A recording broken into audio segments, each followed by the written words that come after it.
Здравствуйте, уважаемые товарищи! Сегодня мы продолжаем цикл наших передач о героическом опыте кыргызского народа в Манасе. Как я вам говорил в предыдущих передачах, мною на основе варианта сказителя Сагынбаева Розбакова написан пятитомный роман в прозе Манас на кыргызском языке. Затем я перевел свое произведение на русский язык, и оба этих варианта выставил для продажи на своем сайте epos-manas.com. В настоящее время я работаю над второй частью трилогии Манас Симметея. Мною завершена работа над первым томом Симметея, и сейчас идет работа над вторым томом данного произведения. Но это все, что я хотел вам сказать вкратце о своем произведении. А сейчас, с вашего позволения, я продолжу чтение своего романа. Когда кыргызы громили город Таш-Кутон, Шорох, спасая свою жизнь, убежал в город. Укрывшись в синем шатре, сидя на золотом троне, он стал проливать горькие слезы. «Я попал в большую беду, напав на кыргызов», – печально произнес хан. «Чего мне не хватало?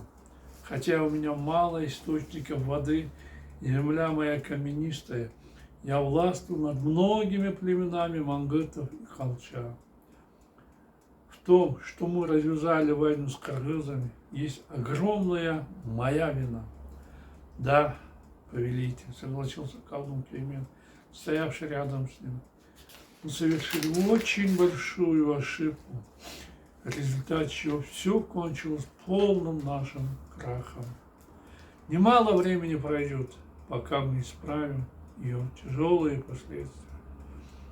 «Ты прав, колдун», — горестно вздохнул хан. «Из-за моей глупости разрушилось наше ханство.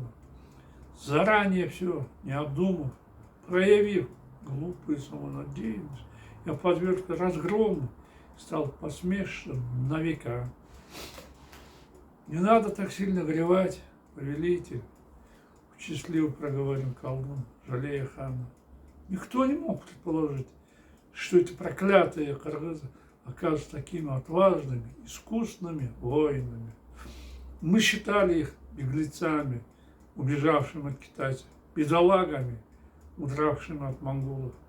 Поэтому проявили такую беспечность, неосторожность, связались с ними. Лучше мне провалиться сквозь землю, чем нападать на кыргызов», — отчаянно завыл Шорох, заламывая руки. «Я навлек беду на свой народ. Женщины, дети полностью ограблены. Практически не осталось молодых мужчин. Слава, находящаяся на востоке Кумула, едва дошла до нас. Я думал, что Манас сбежал оттуда». «Правильно, повелитель. Оказывается, Манас не сбежал из Кумула, а завоевал его. А кыргызам чрезвычайно повезло, что они захватили земли Карамора, находящиеся на севере. Мы оказались в дураках, неосмотрительно напав на них. Да, никто не смог заставить Манаса бежать. Наоборот, с проживающим на реках Эдиль, Джаях, Алашами он завоевал Арал-Кол и Сыр. Затем Манас ввязался в бой с ханом Алоке. «Что теперь будем делать, колдун?» «Повелитель, Манас храбростью завоевал этот век и отправил наши души в пятки. Не зная его доблести, мы нарвались на него и истребили свой народ. Мы напали на кыргызов, проявив беспечность. По моему мнению, если с ними не помиримся, то наш народ полностью исчезнет. Вспомнив, сколько невинных людей погибло из-за его необдуманных действий, Шорох громко разрыдался. «Я оставлю свою гордыню, поклонюсь в ноги кыргызам», — произнес, проливая горькие слезы хан. «Умоляя о пощаде, я сделаю все, что они скажут, и подчинюсь кровопийцам Манасу. Мой народ разбросан повсюду, а сам я навеки опозорен. Будет очень правильно, если вы так поступите, ответил Кеймен. На нашей земле Манас сейчас не одинок. К западу от нас проживают кыргызы из племени Катаган. В Кундузе, Талкане основались 5 их крупных племен. А дальше находится владение богатыря Кушоя, благословенного Господом Богом. Если все объединятся и нападут, разве они оставят нас в живых? Нет, не оставят, горестно покачал головой Шорох. Поэтому я остановлю наше сопротивление. Надо сохранить желторотых пацанов и не дать истребить оставшихся краснощеких старцев.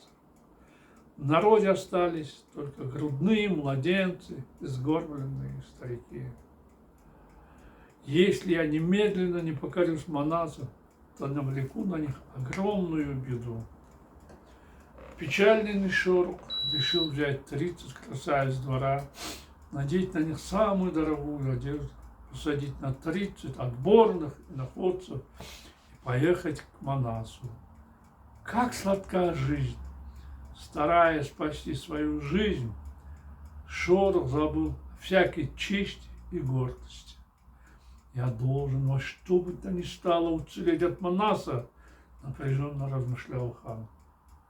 Он, наверное, сильно разозлен на меня. Я сам напал на кыргызов, ограбил народ Ахмалты, родственника Манаса, убил немало его джигитов и угнал 1000 лошадей. Такое оскорбление не прощается. Весь дрожа, Шорох стал лихорадочно искать пути спасения.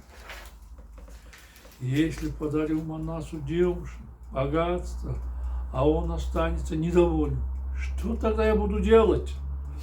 Со страхом подумал хан. Манас может ответить мне, что это его добыча, и какое я имею к ней отношение. Поэтому надо по-особому выразить ему то, что я от чистого сердца полностью покорился ему. Как это сделать? Ставь строго, Шорох, в состоянии принять тяжелое решение, стал ходить взад-вперед. И издревле есть только один, единственный способ выражения полной покорности. Тяжело вздохнул хан, сев обратно на золотой трон. Побежденные правители отдавали врагам в жены своих дочерей. У меня остался только этот путь. Вспомнив, как раньше важные, знатные ханы, богачи подходили просить руки его дочери, Шорох от обиды чуть не заревел, представив себе, как Акалай входит в качестве выкупа Манасу. Проливая слезы, он долго, беззвучно плакал. Поняв, что нет другого выхода, несчастный отец взял себя в руки. Придется отдать Акалай, горестно подумал Шорох. Только в этом случае Манас поверит, что я действительно ему покорился. Надо учитывать, что у этого шага есть свои выгоды. Я одним выстрелом убью 2 зайцев. Во-первых, спасу тебя и подданных от истребления. Во-вторых, Манас станет моим зятем. После женитьбы на Акалай он поневоле помирится со мною. Если у меня появятся какие-либо затруднения, как зять, он будет вынужден помочь мне. По этой причине среди 30 девушек, входящих в дар, оказалась и Акалай. Услышав об этом, она пришла в ужас. Что отец делает? Затряслась от негодования девушка. Видимо, от страха у него помутился разум. Иначе какой отец отдаст дочь врагу в качестве добычи? Я что, гулящая девушка? Или ребенок, родившийся от наложницы или любовницы? Нет, я законная дочь хана. До сих пор, когда хан, богачи просили моей руки, отец отказывал им. А теперь что? Он хочет отдать меня кыргызам, нашим заклятым врагам? Как отец посмел пойти на такое? Как он может навлечь меня на такой позор? Разозленная Аклай побежала в шатер Шороха. «Отец!» – возмущенно сказала она. «Что ты делаешь? Почему хочешь отдать меня Манасу? У тебя есть гордость? Какой отец согласится отдать родную дочь врагу?» Шорох, задумчиво сидевший на золотом троне, горько разрыдался. «Прости меня, доченька», – ответил хан. «С самого начала ты предупреждала, чтобы я не нападал на кыргызов, иначе лишусь народа и власти.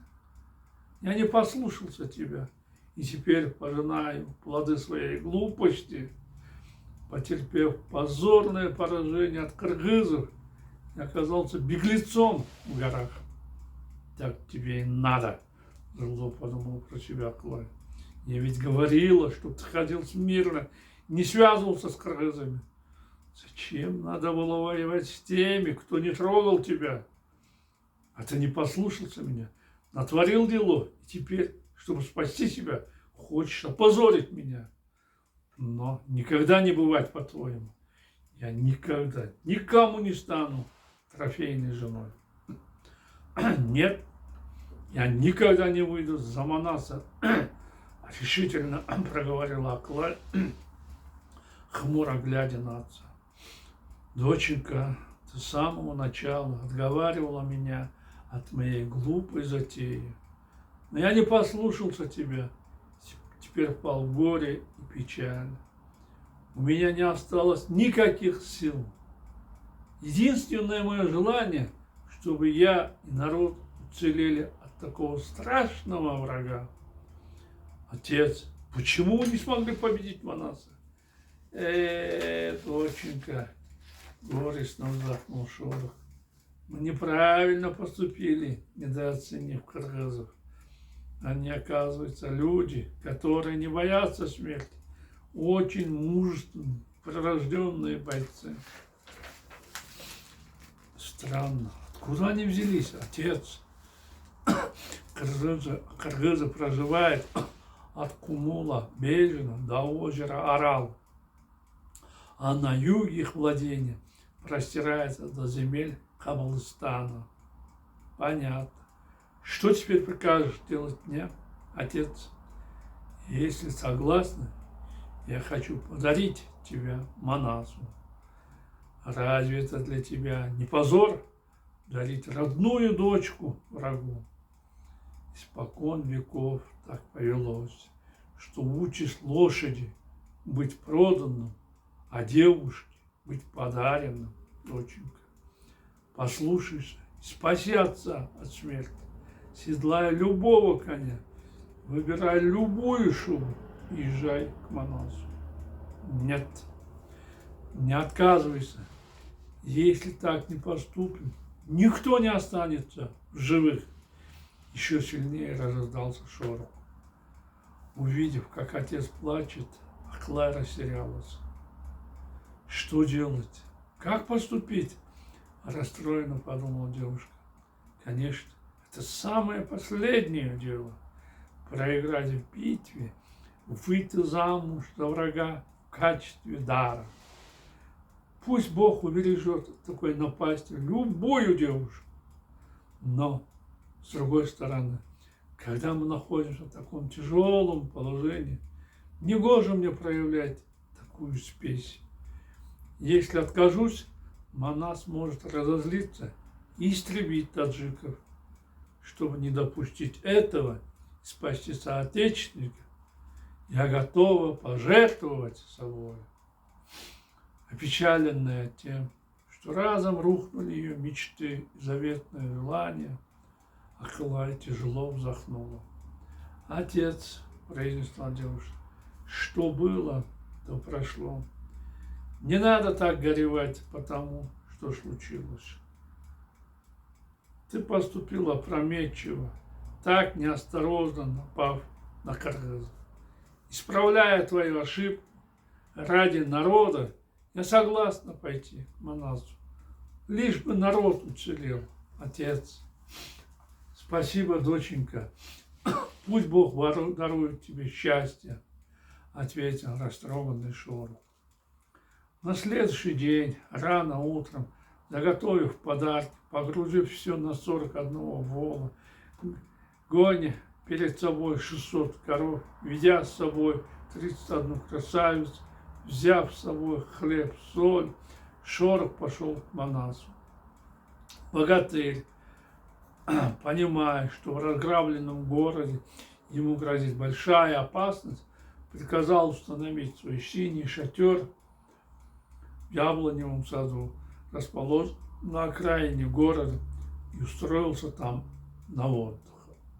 Услышав о прибытии таджиков, Манас дал команду впустить их. Получив разрешение, Шорох с поясом на шее и прижатыми к груди руками зашел в шатер. Войдя, он увидел восседавшего на золотом троне богатыря, одетого в красный халат. Возле него стояли аксакал во главе с Бакаем и Каргалом. Ну вот, уважаемые товарищи, наше время подошло к концу. Я прощаюсь с вами. До свидания. До новых встреч.